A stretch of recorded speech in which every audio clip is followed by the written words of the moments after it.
I'm Mila, a 36-year-old woman living what I thought was a fairly ordinary life. I married my college sweetheart, Jack, a man who was once my rock. We didn't have kids, just the two of us and our dreams, living in a house that was finally ours, mortgage-free. This house was a symbol of our years together, bought on a mortgage that we aggressively paid down, especially after I used the inheritance from my dad to make the final payments. Our life was simple but content, or so I believed. Jack, tall and usually unflappable with his finance job, was my partner in everything. We had our share of arguments, like any couple, but I always felt we were a team. His parents, George and Martha, had become like my own. George, a burly, kind-hearted man with a booming laugh, and Martha, a gentle soul who had taken me under her wing from day one. Our relationship was one of mutual respect and affection. Tonight was supposed to be a small celebration, just George and us, marking the end of our mortgage payments. The house was warmly lit, and I had spent the day cooking George's favorite dishes. I remember glancing at the clock, noting Jack's unusual lateness. George arrived first, cheerful as always, but with an undercurrent of concern for his son's tardiness. We chatted in the kitchen, George regaling me with stories of his youth, his laughter filling the room. But as the night grew older, my anxiety crept in. Finally, the doorbell rang, and I rushed to open it, expecting Jack, maybe with a story of traffic or a last-minute work emergency. What I saw instead felt like a scene from a movie. Jack stood there, not alone, but with a young, stylish woman clinging to his arm. She had an air of confidence, almost defiance, as she scanned our home, her eyes lingering on the pictures of our life together on the walls. "Jack, what's going on?" I managed to get out, my voice a mix of confusion and rising anger. Jack looked different. His usual calm demeanor was replaced with a cold, almost cruel smirk. "This is Lana," he said nonchalantly, his grip on her waist possessive. "She's going to be my wife." The words hit me like a freight train. Wife? Jack, are you joking? What about us? Our life together? George, who had come to see what the commotion was about, looked as shocked as I felt. "Jack, son, what are you saying? Mila is your wife." Lana finally spoke, her voice sharp and businesslike. "Looks like a nice place. We'll probably change a few things once it's ours." Jack's next words felt surreal. "Mila, I want a divorce. It's time you left." I was stunned, my mind racing. "Divorce? Jack, we built this life together, and you want to throw it away for her?" George's face was red with anger and disbelief. "Jack, think about what you're doing. This is madness." Jack shrugged, dismissive. "My mind's made up. Start packing, Mila. This house isn't yours anymore." I stood there, rooted to the spot, as George took my arm. "Mila, let's go. You don't need to take this." We left the house, my home, a place filled with memories now tainted by betrayal. I spent the night at George and Martha's, their kindness a small comfort in the storm of my suddenly shattered life. I woke up in George and Martha's guest room, feeling like I'd been hit by a truck. The events of last night replayed in my mind, each detail a fresh jab of pain. I could hear George and Martha in the kitchen, their voices a low murmur. Dragging myself out of bed, I stumbled into the kitchen, where George was making coffee and Martha was setting the table. They both looked up as I entered, their faces a mix of concern and anger. "Morning, Mila," George said gruffly, handing me a cup of coffee. "Slept any?" "Not really," I replied, my voice hoarse. "Feels like a nightmare." Martha came over and gave me a hug. "That boy has lost his mind, Mila. You don't deserve this." I sipped the coffee, feeling its warmth but not much else. "I don't know what to do, Martha. My whole life just turned upside down." George slammed his cup on the table, his usual jovial demeanor gone. "We'll not let him get away with this, Mila. He can't just throw you out like yesterday's garbage." Martha nodded, her eyes fierce. You've put too much into that house, into that marriage. It's not right. I felt a surge of anger, thinking about Jack and Lana in my house. I paid for most of that house. My inheritance, my savings. George's eyes lit up. That's it. You have rights, Mila. That house is as much yours as it is his. Martha was quick to agree. Yes, you need to fight for what's yours. Don't let that woman take everything from you. I started to feel a fire building inside me, fueled by their support. You're right. I won't let Jack and his mistress walk all over me. George stood up, determination on his face. We'll get a lawyer, someone who can sort this mess out. You won't be alone in this, Mila. Martha squeezed my hand. We're with you, every step of the way. That boy needs a lesson on how to treat people. Sitting there with them, I felt a flicker of hope. Maybe, just maybe, I could get through this. But I knew it was going to be a long, hard fight. The morning at George and Martha's had stirred something in me, a sense of resolve I hadn't felt in a long time. I spent the day buried in financial records, piecing together every contribution I'd made towards our home. The dining table was littered with bank statements, mortgage documents, and old receipts, tangible proof of my investment in what was supposed to be our shared dream. George, sitting across from me, was meticulously going through each document. Look at this, Mila. You've paid more than half of the mortgage, and that's not even counting your inheritance. You have a strong claim to the house. I nodded, my fingers tracing the figures that represented years of my life. I'm going to call Jack. He needs to understand he can't just erase me from his life and take everything we built together. Martha, who had been brewing some coffee, set a cup in front of me. Be clear and stand your ground, Mila. He's used to walking all over you, but not this time. I dialed Jack's number. It rang twice before he picked up. Mila? What do you want? His voice was dismissive, cold. I took a deep breath, steadying my nerves. Jack, I've been looking over our finances. It turns out I've put more money into the house. My inheritance, my savings, it adds up to me owning 2/3 of the house. There was a brief silence on the line. You're joking, right? No, Jack. I'm dead serious. I've calculated it all. If you want to keep the house, you need to buy out my share. That's $266,000. I could almost hear his sneer through the phone. You think you can just demand money out of the blue? This isn't a demand, Jack. It's what I'm owed. It's fair. You can either pay me, or we sell the house and split the money. Your choice. Jack's voice was laced with annoyance. Fine, you'll get your money.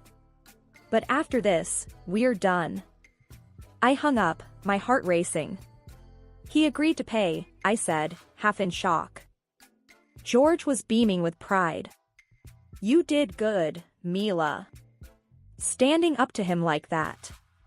Martha came over and hugged me. I'm proud of you, Mila.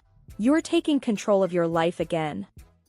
That afternoon, as I sorted through more paperwork, George and Martha shared stories of their own struggles and triumphs, reminding me that resilience was a family trait. We discussed lawyers, next steps, and strategies, turning their kitchen into a war room of sorts. As evening fell, George cooked dinner, a simple stew that filled the house with a comforting aroma. We ate together, talking about everything but the situation at hand, giving me a much-needed break from the stress. The battle was far from over, but for the first time since this whole nightmare began, I felt like I wasn't facing it alone. With George and Martha's support, I had a fighting chance. And as I drifted off to sleep, I clung to that thought like a lifeline. The morning of the divorce proceedings, I walked into the lawyer's office with a steely resolve. The office was cold and sterile, the kind of place where futures were dismantled and rearranged. Jack entered, his face in a motionless mask. He wasn't alone, Lana, his mistress, was glued to his side. Her confidence seemed forced, a thin veneer over her uncertainty. I could feel their surprise as they saw me sitting there, calm and composed. Before Jack could even find his words, I cut to the chase. "I'm pregnant, Jack." Jack's eyes widened, his composure slipping. "What? Pregnant?" Lana's face twisted from confidence to confusion and then to rage. "You said you hadn't touched her in months. You lying jerk." I ignored her outburst and continued, "I'm asking for alimony, Jack. $800 a month, for the next 21 years. For our child." The lawyer, Mr. Harris, a middle-aged man with a stern face, nodded in approval.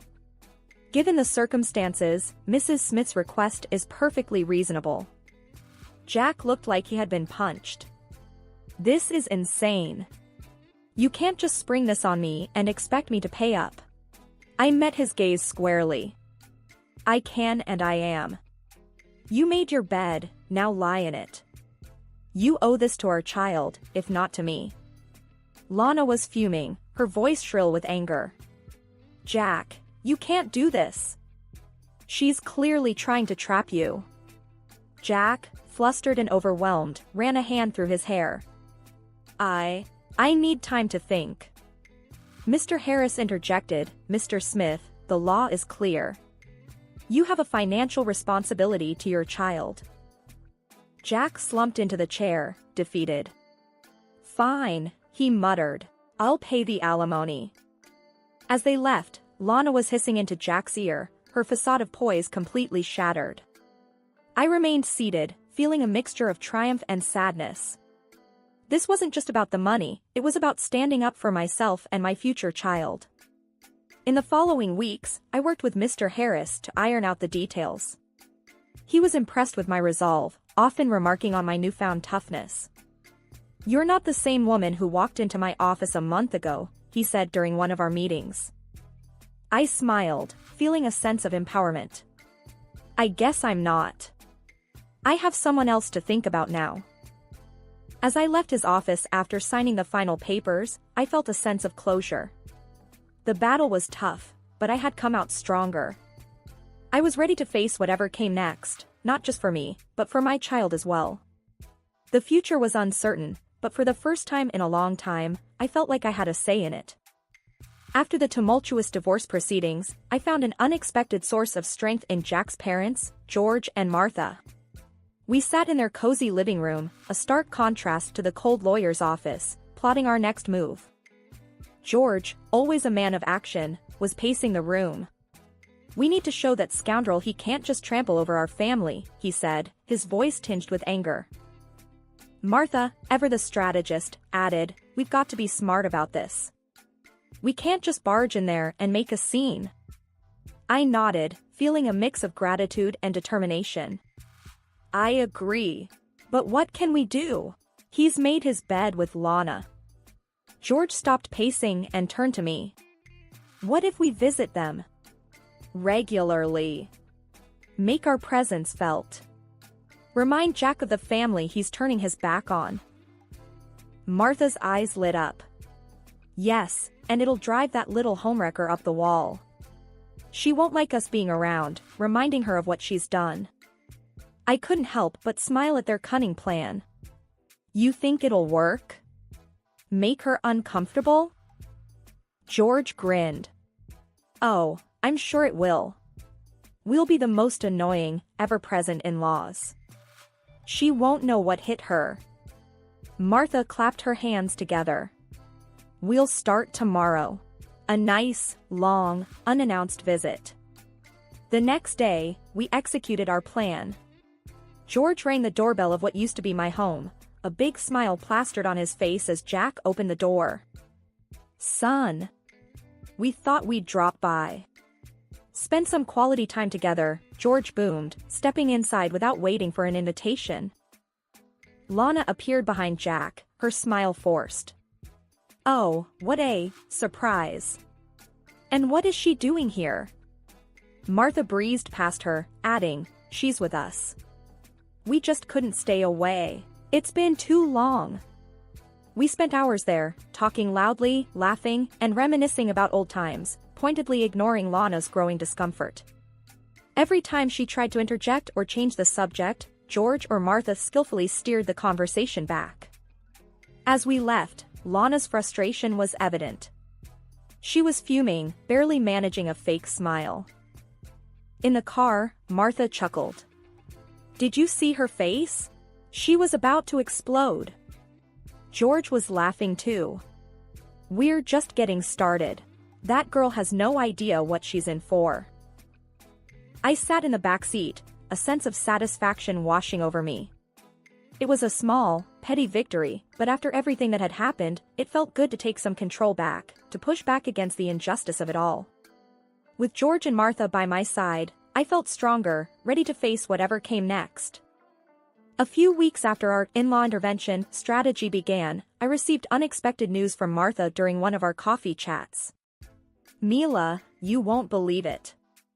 Jack's put the house up for sale," she said, her voice a mix of shock and satisfaction. I almost choked on my coffee. "What? Why would he do that?" Martha shrugged. "Seems like Lana can't stand us being around. She's pushing him to move." I pondered the situation, an idea slowly forming in my mind. "Martha, what if I bought the house back?" George, who had been quietly reading the newspaper, looked up. "Buy it back? You think that's a good idea?" I nodded. "Yes, but at a lower price. Jack's desperate, and I have the money from the settlement. It's perfect." Martha smiled slyly. That would be quite the turn of events. Imagine Lana's face if she knew. I contacted a realtor friend, explaining the situation and my plan. She agreed to help, ensuring my identity remained hidden during the negotiations. A week later, I sat with my realtor friend, discussing our strategy. Jack's asking for a high price, but we know he's desperate. "Let's lowball him." My realtor nodded. "I'll start the negotiations. He won't know it's you until the deal is sealed." The negotiations went back and forth for days. Finally, Jack caved, accepting a much lower offer than his initial asking price. My realtor friend called me with the news. "We got it, Mila." "He accepted the offer," she said, barely containing her excitement. I couldn't help but laugh. "I can't believe it. I'm buying my house back." The day we closed the deal, I met my realtor at the office. "You're now the proud owner of your old house," she said, handing me the keys. The day I reclaimed my house was a day of triumph. I stood outside the familiar front door, the weight of the keys in my hand symbolizing so much more than mere ownership. My heart pounded with a mix of excitement and apprehension as I prepared to face Jack and Lana one last time in what was once our shared home. Unlocking the door, I stepped inside. The sight of Jack and Lana, surrounded by boxes in the midst of packing, brought a sense of surreal finality. They both looked up, shock and disbelief etched on their faces. "What the hell, Mila? How did you get in here?" Jack's voice was a mixture of anger and confusion. I couldn't help but smirk. "Oh, didn't you hear? I'm the new owner." "Surprise!" Lana's face turned a shade of red, her eyes wide in shock. "You? This has to be some kind of sick joke." Crossing my arms, I leaned against the door frame. "No joke, Lana. I bought the house. It's mine now, and you two are trespassing." Jack's face contorted with anger. "This is low, even for you, Mila. You think you can just waltz back in here and take over?" I straightened up, my voice firm and unwavering. "Yes, Jack, that's exactly what I'm doing. You wanted me out, and now I'm back. My house, my rules. Time for you to leave." Lana, fuming, spat out, "You can't do this. We have rights." I walked into the living room, standing my ground. "The only right you have right now is to walk out of my house. I suggest you do it quickly." Jack, realizing the futility of arguing, began to gather his belongings. Lana followed suit, her movements jerky with frustration.